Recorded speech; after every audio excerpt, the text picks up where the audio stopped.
السلام علیکم ورحمۃ اللہ وبرکاتہ۔ بسم اللہ الرحمن الرحیم۔ اللہم صلی علی محمد۔ میرے معزز سامعین کرام، آپ کے سامنے صفی الرحمن مبارک پوری کی کتاب الرحیق المختوم کا انتخاب کیا گیا ہے۔ ہم نے آپ کو آخر میں بتایا شاہ حبش کا اور یمن کا معاملہ کیا رہا۔ اب ہم آپ کو عراق کے حوالے سے بتائیں گے۔ یہ تمام گفتگو عرب کے ارد گرد پائے جانے والے علاقوں کے بارے میں ہے اور وہاں موجود حکومتوں کے اور مذاہب کے بارے میں ہے۔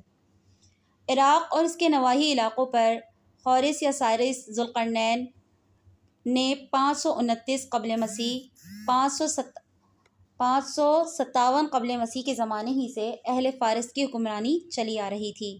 کوئی نہ تھا جو ان کے مد مقابل آنے کی جرأت کرتا، یہاں تک کہ 326 قبل مسیح میں سکندر مقدونی نے دار اول کو شکست دے کر فارسیوں کی طاقت کو توڑ دیا، جس کے نتیجے میں ان کا ملک ٹکڑے ٹکڑے ہو گیا اور طوائف الملوکی کا آغاز ہو گیا۔ یہ انتشار 230 عیسوی تک جاری رہا اور اسی دوران قحطانی قبائل نے ترک وطن کر کے عراق کے ایک بہت بڑے شاداب سرحدی علاقے پر بود و باش اختیار کی۔ پھر عدنانی تارکین وطن کا ایک ریلا آیا اور انہوں نے لڑ بھڑ کر جزیرہ فراتیہ کے ایک حصے کو اپنا مسکن بنا لیا۔ ادھر 226 عیسوی میں اردشیر نے جب ساسانی حکومت کی داغ بیل ڈالی تو رفتہ رفتہ فارسیوں کی طاقت ایک بار پھر پلٹ آئی۔ اردشیر نے فارسیوں کی شرازہ بندی کی اور اپنے ملک کی سرحد پر آباد عربوں کو زیر کر دیا۔ اسی کے نتیجے میں قزاع نے ملک شام کی راہ لی، جبکہ ہیرا اور انبار کے عرب باشندوں نے باجگزار بننا قبول کر لیا، یعنی وہ ٹیکس دینے لگ گئے۔ اردشیر کے عہد میں ہیرا، بادۃ العراق اور جزیرے کے ربی مضری قبائل پر جزیمت الوضع کی حکمرانی تھی۔ ایسا معلوم ہوتا ہے کہ اردشیر نے محسوس یہ کر لیا تھا کہ عرب باشندوں پر براہ راست حکومت کرنا اور انہیں سرحد پر لوٹ مار سے باز رکھنا ممکن نہیں، بلکہ اس کی صرف ایک ہی صورت ہے کہ خود کسی ایسے عرب کو ان کا حکمران بنا دیا جائے جسے اپنے کنبے قبیلے کی حمایت اور تائید حاصل ہو۔ اس کا ایک فائدہ یہ بھی ہوگا کہ بوقت ضرورت رومیوں کے خلاف ان سے مدد لی جا سکے گی اور شام کے روم نواز عرب حکمرانوں کے مقابل عراق کے ان عرب حکمرانوں کو کھڑا کیا جا سکے گا۔ شاہان ہیرا کے پاس فارسی فوج کی ایک یونٹ ہمیشہ رہا کرتی تھی، جس سے بادیہ نشین عرب باغیوں کی سرکوبی کا کام لیا جاتا تھا۔ 228 کے عرصے میں جزیمہ فوت ہو گیا اور عمر بن عدی بن نصر لخمی اس کا جانشین ہوا۔ یہ قبیلہ لخم کا پہلا حکمران تھا اور شاپور اردشیر کا ہم اثر تھا۔ اس کے بعد قباز بن فیروز کے عہد تک ہیرا پر لخمیوں کی مسلسل حکمرانی رہی۔ قباز کے عہد میں مزدک کا ظہور ہوا، جو اباہیت کا علم بردار تھا۔ قباز اور اس کی بہت سی رعایا نے مزدک کی ہمنوائی کی۔ پھر قباز نے ہیرا کے بادشاہ منظر بن موسمہ کو پیغام بھیجا کہ تم بھی یہی مذہب اختیار کر لو۔ منظر بڑا غیرت مند تھا، انکار کر بیٹھا۔ نتیجہ یہ ہوا کہ قباز نے اسے معزول کر کے اس کی جگہ مزدکی کی دعوت کے ایک پیروکار حارث بن عمر بن حجر کندی کو ہیرا کی حکمرانی سونپ دی۔ قباز کے بعد فارس کی باغ دوڑ کسریٰ نوشیروان کے ہاتھ آئی۔ اسے اس مذہب سے سخت نفرت تھی۔ اس نے مزدک اور اس کے ہم نواؤں کی ایک بڑی تعداد کو قتل کروا دیا۔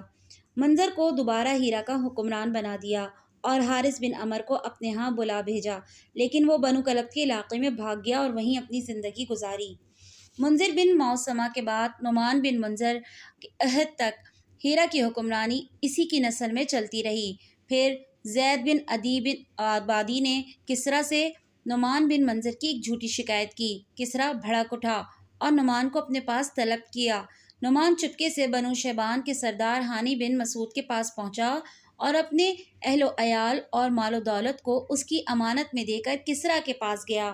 کسریٰ نے اسے قید کر دیا اور وہ قید ہی میں فوت ہو گیا۔